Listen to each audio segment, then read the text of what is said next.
Inside San Quentin Prison, world's deadliest inmates and gang secrets exposed. Blood on the yard. If you think you know prison, you don't. Subscribe now, because this story takes you where few survive to talk about. The fog rolled in thick over the San Francisco Bay that morning, swallowing the old sandstone walls of San Quentin in a gray shroud. To the commuters on the Richmond-San Rafael Bridge, it was just another damp California dawn. But inside those walls, the air was electric, thick with fear, thick with tension, thick with the sense that something was about to explode. San Quentin is not just another prison. It's a place where California sends the men it cannot control anywhere else. The state's oldest penitentiary, perched like a fortress at the edge of the bay, has long been a repository for society's darkest secrets. Death row killers waiting for their final walk, mob bosses who ran empires from payphones on the tier, and gang soldiers who carried invisible lines of allegiance tattooed into their skin. For decades, whispers have called it the most dangerous prison in America. And on this day, those whispers felt like prophecy.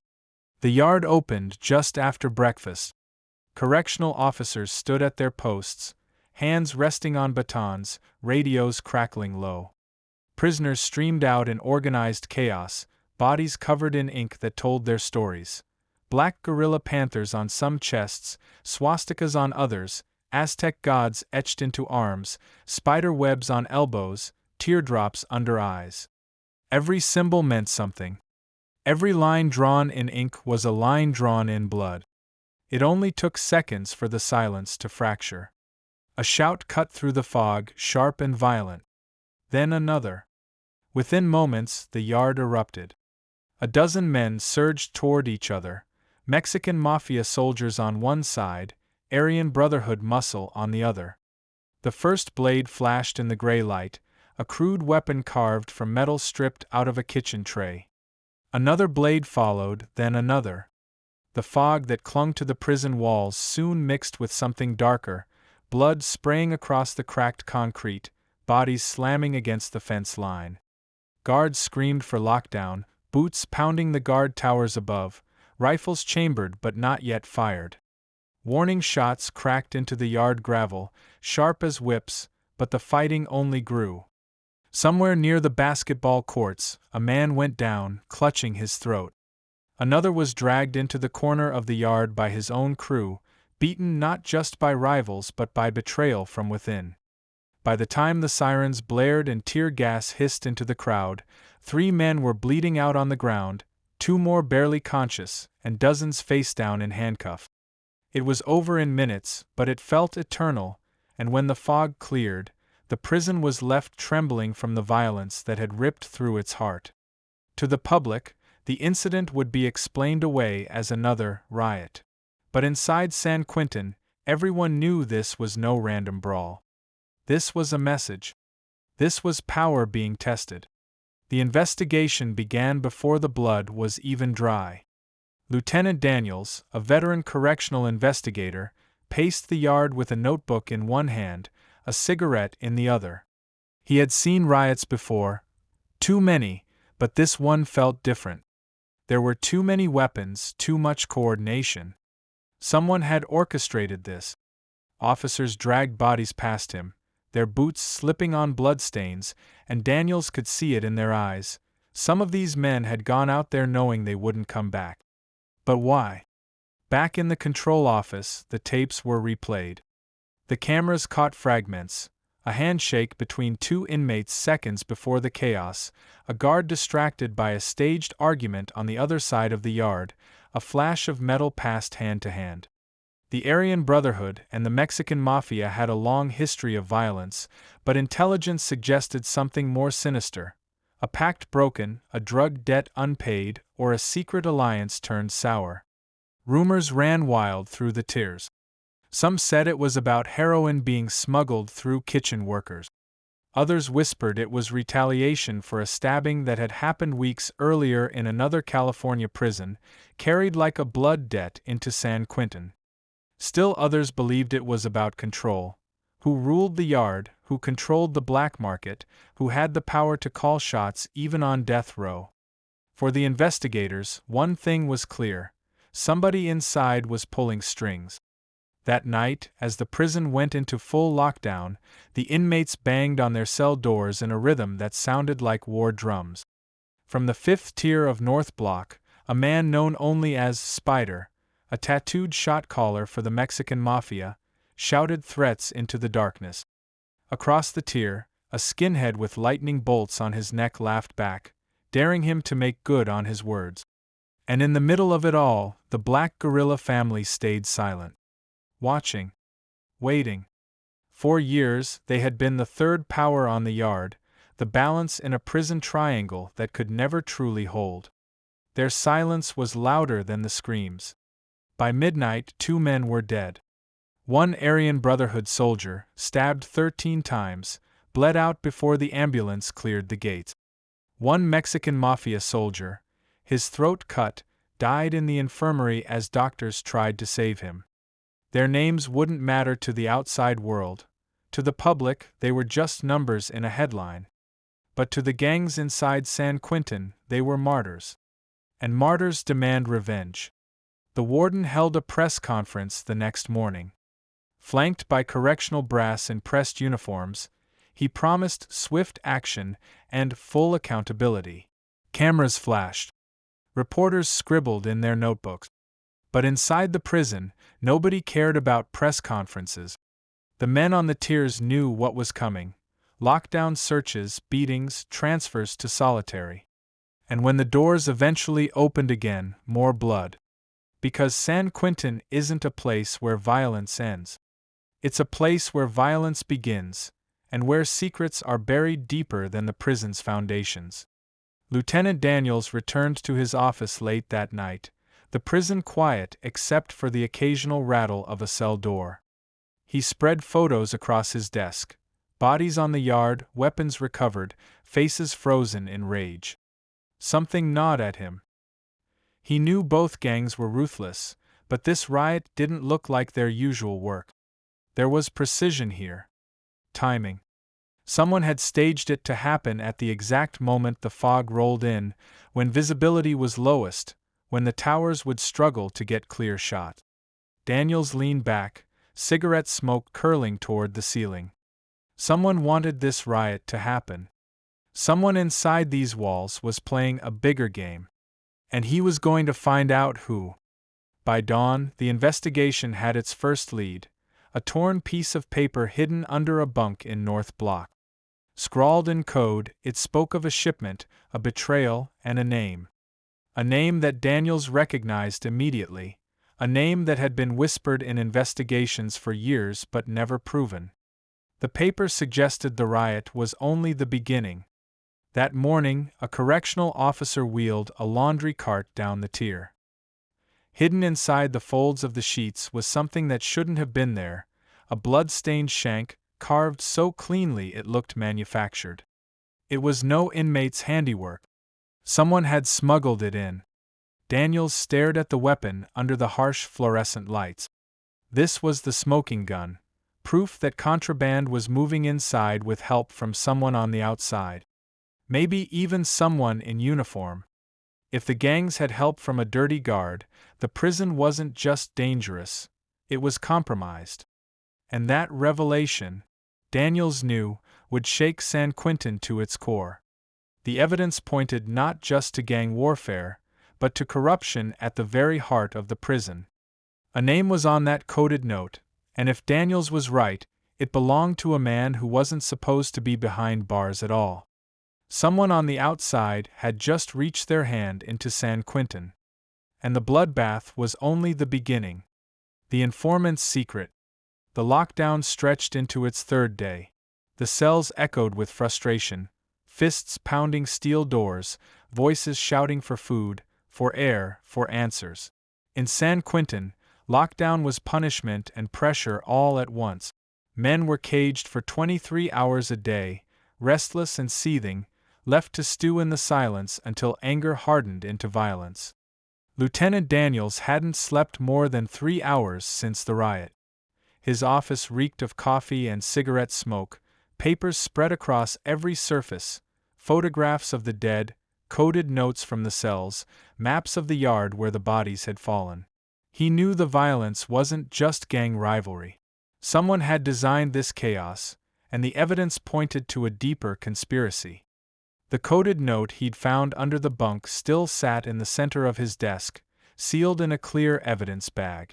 The handwriting was jagged, frantic, but the message was unmistakable: shipment compromised, debt unpaid, remove the traitor. But the name scribbled in the corner, half erased, as if someone thought twice before committing it to paper, was what kept him awake. It was a name Daniels had seen in whispered reports, intelligence files, and half-closed investigations. A name linked to drug pipelines, smuggled weapons, and corrupt deals stretching far beyond the walls of San Quentin. The problem was, that name didn't belong to an inmate. It belonged to a guard. Rumors are currency in prison. By the fourth day, Daniels knew word of the note had already spread. Inmates didn't know the details, but whispers traveled faster than radio signals. Dirty cops, correctional officers accused of smuggling, bribery, or secret alliances, were always rumored, but rarely proven. If the gangs believed one of their keepers was compromised, the balance of power inside the prison could collapse. Daniels needed answers, and he needed them fast. That's when he called for an inmate he trusted, at least as much as a man in his position could trust anyone behind those walls. They called him Red. A tall, wiry man with faded tattoos and the calm gaze of someone who had seen too much. Red had once been a soldier for the Aryan Brotherhood, but a stabbing years earlier had left him disillusioned, broken away from the Brotherhood's grip. He'd become a reluctant informant, feeding scraps of information in exchange for safety and occasional favors. When they brought Red into the interview room, his hands were cuffed, his eyes bloodshot. He sat across from Daniels and smirked. "You think you got this place figured out, Lieutenant?" Red asked, voice low and mocking. "You're just scratching the surface." Daniels slid the evidence bag across the table. "Tell me what this means." Red glanced at the note, then leaned back, chains clinking as he crossed his arms. "That ain't just about dope. That's about trust. Somebody broke the rules, and in here, rules are blood." "Who?" Daniels pressed. Red hesitated, eyes darting to the one-way mirror behind them, where he knew other officers were watching. "You don't get it. If I say the wrong name, I'm dead before the week's out. Doesn't matter where you put me. The hole, protective custody, another prison. They'll find me." Daniels lit a cigarette, the smoke curling between them. "Then tell me what you can without dying." Red stared at the ceiling, then back at Daniels. "There's a cop. Not one of yours, not one you'd suspect. He's been running with them for years. Moves things in, moves things out. He's the reason the Mexicans got blades clean as factory steel. He's the reason the Brotherhood got dope so pure it burns holes through glass. This riot? That was staged. Somebody tested loyalty. Somebody showed power. And that note? That's a death sentence. The traitor's already marked." Daniels flicked ash into the tray. "Give me a name." Red leaned forward, his chains pulling tight. "You already got it, Lieutenant. You just don't want to believe it." That night, Daniels sat alone with the files. He thought about the guard whose name had been scribbled onto that note. On paper, the man was clean. No disciplinary write-ups, no record of complaints, a reputation for toughness but fairness. But off paper? The whispers painted a darker story. Nights where the metal detectors mysteriously failed. Packages slipping past inspections. Inmates receiving things they shouldn't have, always with impeccable timing. If Daniels pushed too hard without proof, the fallout could be catastrophic. Accusing a correctional officer of corruption was like lighting a match in a gas-soaked room. It could set the entire prison system ablaze. But if he stayed quiet, more men would die. On the fifth day, the prison yard reopened, cautiously, under the watch of armed guards in every tower. The inmates walked out in slow, wary lines. The air was thick with tension, as though the yard itself remembered the blood spilled days before. Daniels stood above the yard in the control booth, binoculars pressed to his eyes, watching. He wasn't looking for violence this time. He was looking for silence, the kind that meant plotting. And he found it. On the far side of the yard, near the pull-up bars, Red was standing alone. Not unusual. What was unusual was who approached him. A shot caller from the Mexican Mafia, a man who never moved without an entourage. They exchanged no words, only a nod, and something small passed from hand to hand. Daniels zoomed in. It was too small to be a weapon, too quick to identify. But Red's face, usually unreadable, flickered with fear. Later that night, a guard found Red in his cell. He was alive, but barely, beaten so badly his ribs were broken, his face swollen beyond recognition. Scribbled across his bed sheet in blood was one word: rat. The message was clear. Someone inside the gangs had discovered Red's double role. Daniels had lost his only informant, and the gangs had tightened their grip. But as Red was rushed to the infirmary, a nurse found something hidden in his waistband. A folded piece of paper, bloody but intact. It was another coded note. This one read, "The shipment moves Friday. Same hands. Same door." And at the bottom, for the first time, a full name was written. Not an inmate. A correctional officer. Daniels froze as he read the name. It was the same one from the first note, the guard who'd always managed to stay one step ahead of suspicion. Now it was confirmed, in writing, from two different sources. But how do you arrest a man in uniform?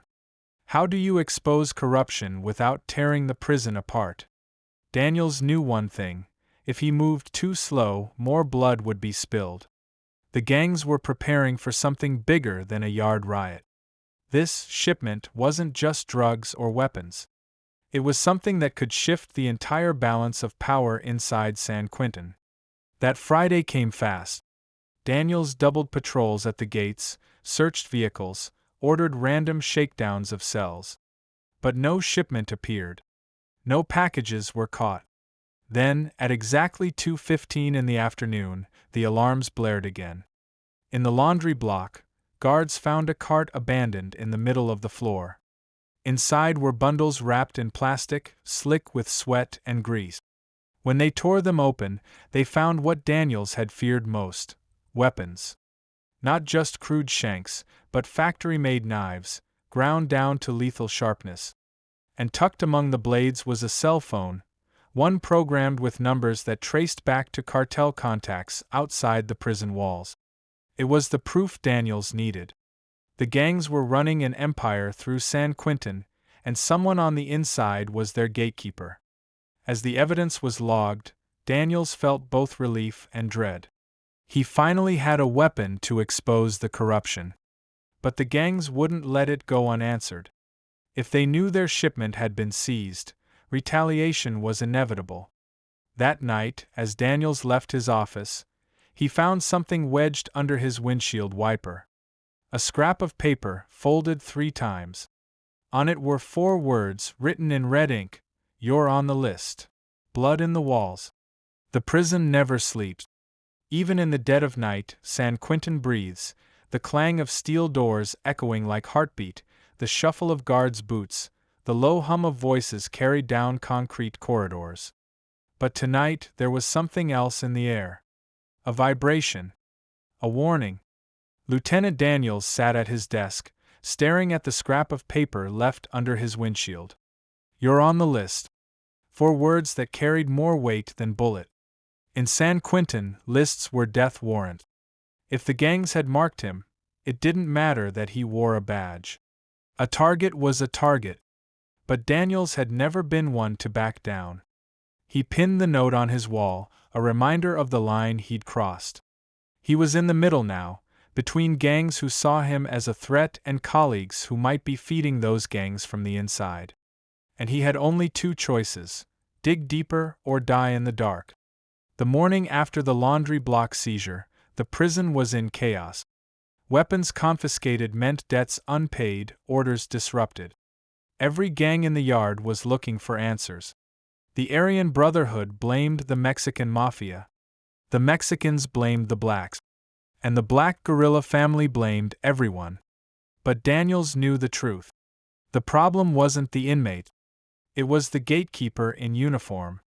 The guard whose name had appeared in both notes, Officer Markson. On the surface, Markson was unremarkable. Mid-40s, clean record, divorced, 2 kids he rarely saw. He'd worked San Quentin for almost 15 years without a blemish. But Daniels had watched him for weeks. The way he lingered during searches, the way inmates slipped him subtle nods in the yard, the way he always seemed to be at the right place at the wrong time. Still, suspicion wasn't proof. And proof was what Daniels needed if he was going to survive the storm brewing in these walls. 2 nights later, it started with a scream. A tier officer radioed in first, Code Blue, North Block. His voice breaking with panic. Daniels was already running when the sirens blared. By the time he reached the scene, the air reeked of blood and sweat. In cell 243, an inmate known as Ortiz, a mid-level Mexican Mafia soldier, lay sprawled on the floor. His throat had been slit from ear to ear, blood pooling across the concrete. His cellmate knelt beside him, hands shaking, face pale with terror. Daniels scanned the cell. No weapon. No signs of struggle beyond the gash that had ended Ortiz's life. It looked too clean. Too precise. The cellmate stammered out a story. That Ortiz had been asleep when someone slipped the door open, rushed in, and cut him down before vanishing into the tier. But Daniels knew better. Doors didn't just open on their own. Someone with keys had been here. And there was only one kind of person who carried keys. The killing sent shockwaves through the prison. Ortiz wasn't just another inmate, he was connected. His death meant retaliation was inevitable. And yet, what struck Daniels most was the timing. Ortiz had been part of the shipment's chain. His silence, enforced by death, meant someone was tying up loose ends.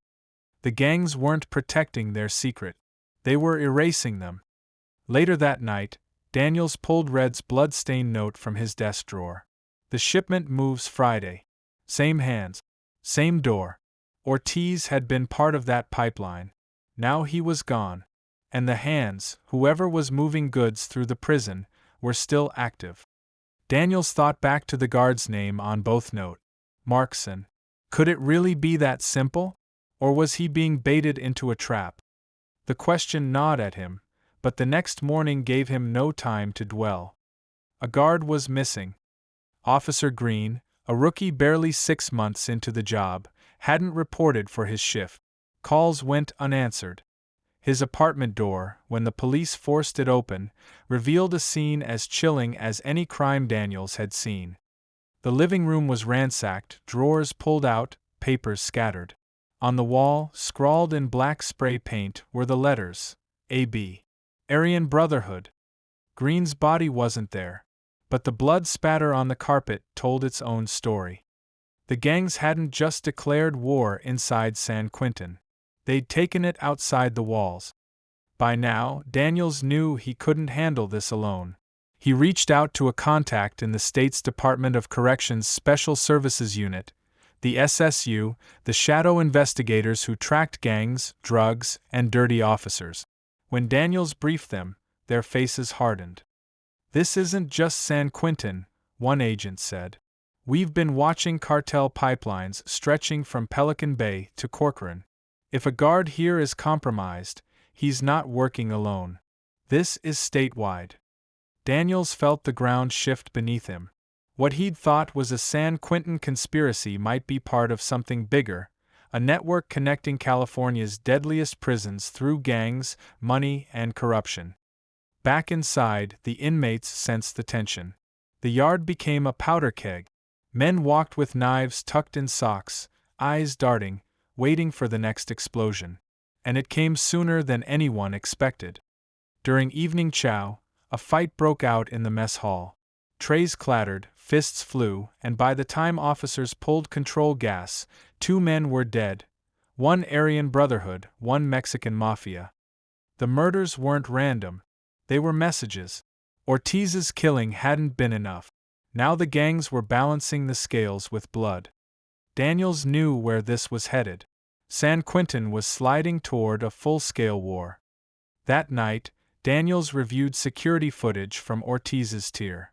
Grainy, poorly lit, the cameras caught only glimpses. But at 2:43 a.m., just minutes before Ortiz was killed, a figure moved past the cells. Broad-shouldered, confident stride, keys jangling at his belt. Daniels froze the frame. Even in the blur, the outline was clear. It wasn't an inmate. It was a guard. And though the camera didn't catch his face, Daniels knew the posture, the stride, the way the head tilted slightly to the left.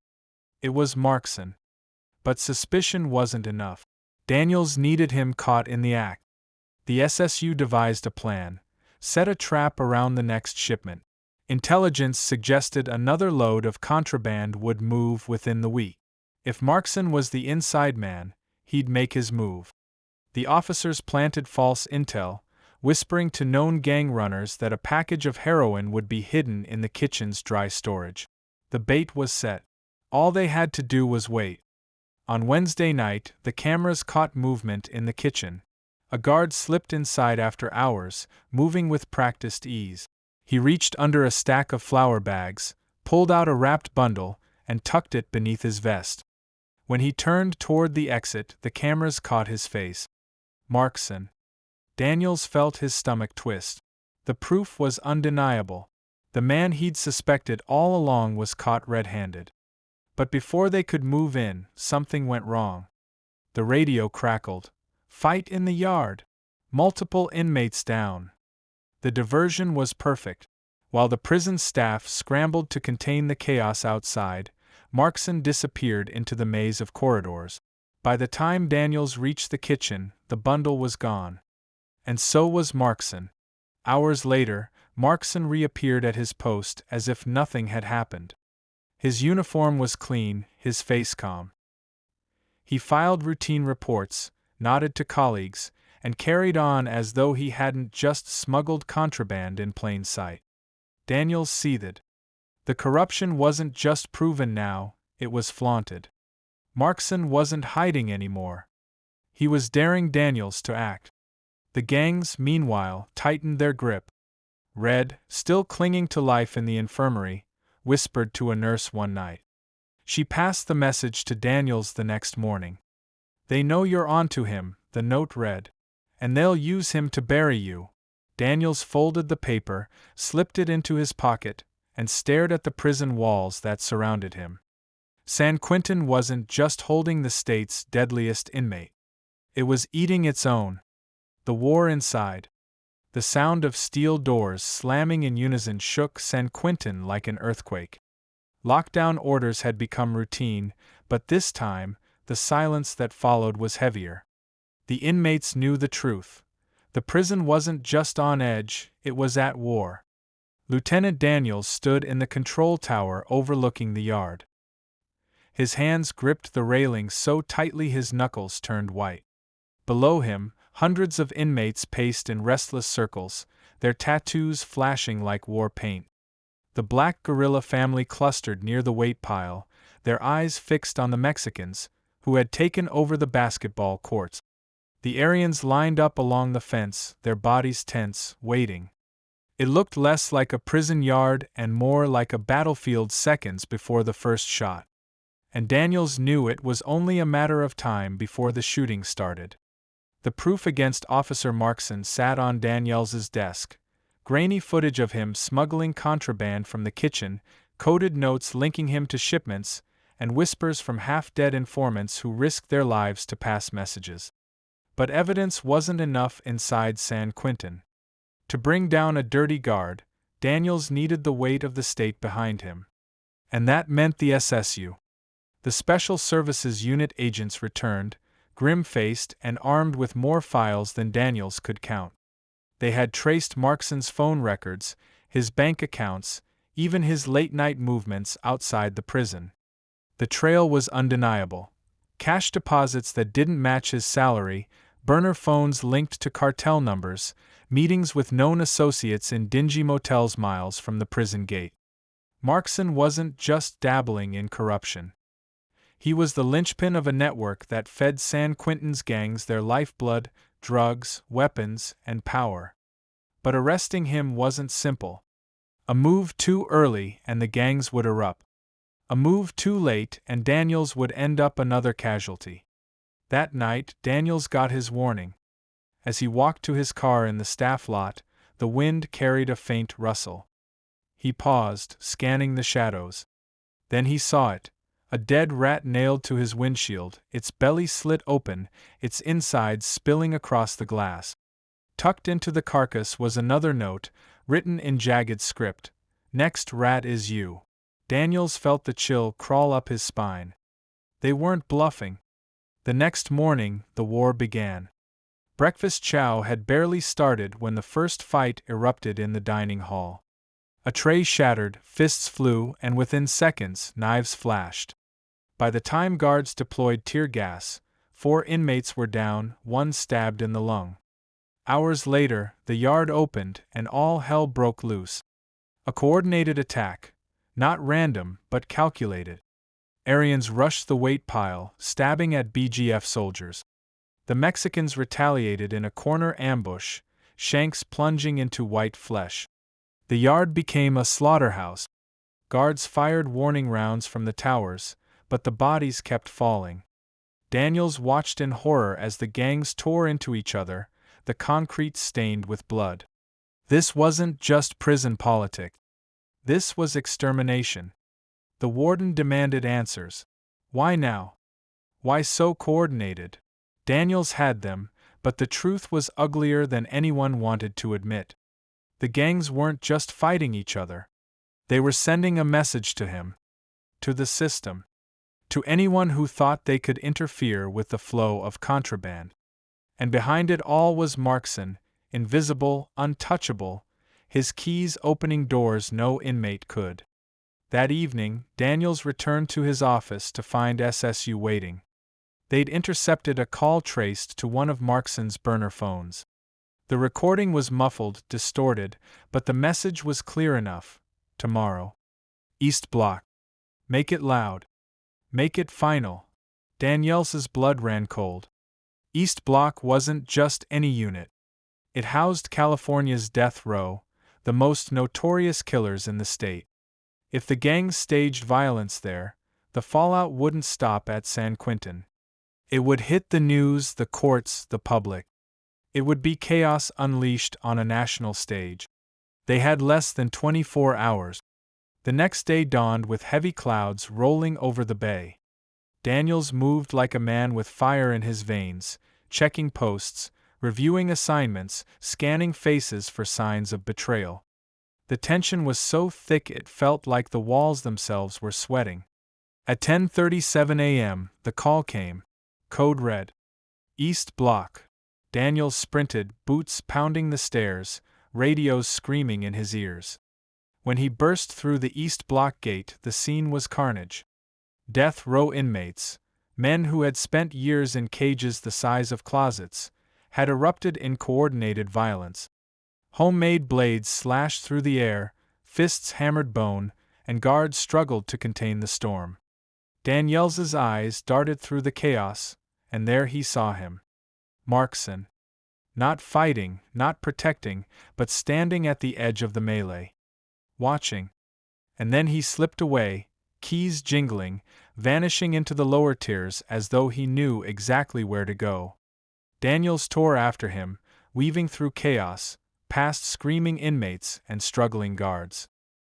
He reached the stairwell just as Markson disappeared into the utility corridor.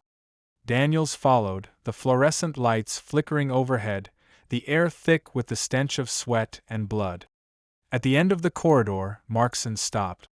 Slowly he turned, a smirk tugging at his lips. "You should have stayed out of it, Lieutenant," he said, voice low, calm, almost amused. Daniels's hand hovered near his baton. You're done, Markson. We have everything. Phone records. Footage. Note. You're finished. Markson chuckled. Finished? You don't get it. I'm not in here with them. They're in here with me. I decide who lives, who dies, what flows, what doesn't. You think you're the hunter, Daniels? You're just prey that hasn't been gutted yet. Before Daniels could respond, a deafening crash echoed from behind. Inmates had breached the corridor door, armed with shanks and pipes. A dozen of them, eyes burning with rage. Markson slipped through a side door as the mob charged. Daniels barely had time to draw his baton before the first blade slashed across his uniform. He swung, blocked, fought like a man possessed, but the tide was against him. Just as a blade arced toward his throat, gunfire exploded behind him. SSU agents stormed the corridor, rifles barking, their shouts drowning out the chaos. Inmates dropped, wounded, screaming. Daniels stumbled back, blood dripping from a cut across his arm. The agents dragged him clear, their faces grim. He set you up, one of them growled. Markson knew we'd move. He wanted you dead. Daniels clenched his teeth, fury burning hotter than pain. Markson wasn't just dirty. He was orchestrating this war, playing both sides against each other, and now he was hunting Daniels personally. That night, San Quentin descended into the deepest lockdown in its history. Every inmate sealed in his cell, lights blazing, guards patrolling with shotguns. The prison felt less like a correctional facility and more like a war zone. But even in the silence, Daniels knew the fight wasn't over. Markson was still inside. Still moving. Still untouchable. And as long as he walked those tiers with keys on his belt, San Quentin would never be safe. The last name on the list. The prison smelled of smoke and bleach. After the riot in East Block, every inch of San Quentin was scrubbed, searched, and sealed, but the stains still lingered. Blood doesn't wash off concrete easily. Nor does fear. Lieutenant Daniels walked the tiers like a ghost. His uniform was crisp, but his face showed the truth. Bruises fading to yellow, a bandage across his arm, eyes bloodshot from nights without sleep. He had survived the ambush, but survival wasn't victory. Not when Markson was still out there, keys jingling at his belt, a wolf in a guard's uniform. And Daniels knew something worse now. Markson wasn't just working with the gangs. He was controlling them. Word filtered through informants, quiet whispers passed through the vents, scribbled notes smuggled under trays. The gangs weren't calling shots anymore. The Aryans, the Mexicans, even the BGF, they all answered to one man. Not an inmate. Not a lifer. But Markson. It sounded impossible, but in San Quentin, power isn't about titles. It's about access. And Markson had the one thing no inmate ever could, freedom to walk through every gate, every block, every corridor. He was the perfect ghost. And the gangs loved ghosts, because they're harder to catch. But Daniels wasn't chasing a ghost anymore. He was hunting a man. The SSU pressed Daniels to back off. We'll build the case, they said. We'll move when we're ready. But Daniels had heard those words before. And every time, more bodies piled up. Ortiz, the death row riot victims, the missing rookie officer who still hadn't been found. Waiting meant more funerals. And Daniels wasn't willing to wait. The opportunity came 3 days later. An anonymous note appeared in Daniels's office, slipped under the door. It was written in careful block letters. Midnight. Boiler room. East Block. Bring no one. It was suicide. Everyone knew the boiler room was a dead zone. No cameras, no radios, just noise and steam and darkness. But the handwriting. Daniels recognized it. Red. Red had survived the infirmary, barely, and if he was reaching out, it meant he had something worth dying for. Daniels went. The boiler room hissed with the sound of steam pipes, the air heavy with heat. Shadows stretched across the concrete, broken by the occasional flicker of a dying bulb. Daniels moved slowly, baton in hand, every sense screaming. Then he saw him. Red, leaning against a pipe, face gaunt, bandages wrapped tight around his ribs. "You're insane," Daniels whispered. "This place is a coffin." Red coughed, blood on his lips. "It's the only place the cameras don't see." "Listen, you were right. It's Markson. But it's bigger than him. He's not just working for the gangs. He's working for the people feeding them." "What people?" Daniels pressed. Red's eyes flicked around the room. "Cartels.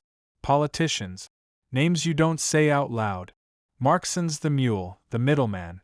He makes sure the drugs flow, the phones flow, the money flows. You shut him down, you cut their artery. That's why they want you dead." Daniels's pulse quickened. He had suspected corruption, but this was cancer running through the whole system. Before he could respond, the hiss of steam grew louder. Footsteps echoed through the boiler room. Markson stepped into the light. He wasn't alone. 2 inmates flanked him, faces masked with makeshift cloths, blades glinting in their hands. Markson smirked, just as he had in the corridor days earlier. "You should have stayed in your lane, Lieutenant. You could have retired, collected your pension, told war stories to anyone who'd listen. But you wanted the truth. And the truth gets people killed." Daniels raised his baton, heart pounding. "It ends tonight, Markson." Markson laughed. "You really think you're the hero here? Look around. These men don't fight for me because I pay them. They fight because I give them what this prison never could. Choice. Power. Respect. You give them chains." The inmates moved closer, circling. Red tried to stand, his weak body trembling. "Daniels, don't let him." A blade slashed across Red's chest, silencing him. He crumpled against the pipes, gasping for air. Daniels roared, swinging his baton, striking one inmate across the jaw. The man dropped, teeth scattering across the floor. The second lunged, blade slicing the air. Daniels blocked, countered, felt the burn of steel grazing his arm. He shoved the man into a steam pipe, the hiss of boiling air searing flesh. The inmate screamed, collapsing. But Markson didn't move. He just watched, calm, almost curious. When the fight was over, Daniels stood heaving, blood dripping from his arm, his baton slick. Red was dying on the floor. The 2 inmates lay broken and writhing. And Markson stood untouched. "You don't get it, Daniels," he said quietly. "Kill me and another takes my place. This system is built on men like me. You can't stop it. You can't even slow it down." Daniels's hand shook as he reached for his radio.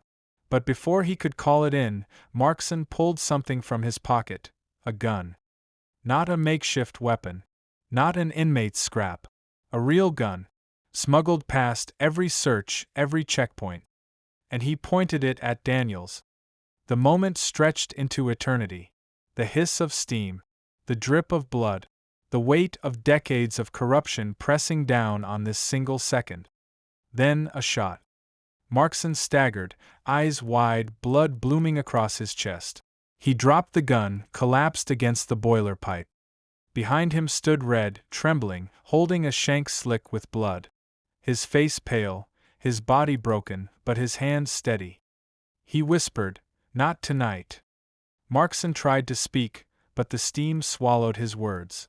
His body slid down the pipe, lifeless. Daniels dropped to his knees beside Red, pressing his hands to the wound. "Stay with me. You did it. You stopped him." Red coughed, blood bubbling on his lip. "You don't get it, Lieutenant, he wasn't the only one. There's more. Always more." And with that, his eyes glazed over, his body going still. By the time backup arrived, the boiler room was a tomb. Markson dead. Red dead. 2 inmates barely clinging to life. Daniels filed his report. The official story would be simple. A corrupt guard exposed, a brave lieutenant surviving against the odds, a prison saved from collapse. But Daniels knew better. Markson's words haunted him. Kill me and another takes my place. And Red's final warning, there's more. Always more. Weeks later, Daniels sat in his office, staring at the stack of files on his desk. Markson's bank account, the burner phones, the note, evidence enough to close the case. But one folder sat unopened. A folder SSU had delivered quietly, with no explanation. Inside were photographs, not of Markson, but of another guard, smiling at a barbecue, shaking hands with men Daniels didn't recognize. And scrawled across the back of the photo, in handwriting eerily similar to the notes found in San Quentin, were 4 words. You're still on the list.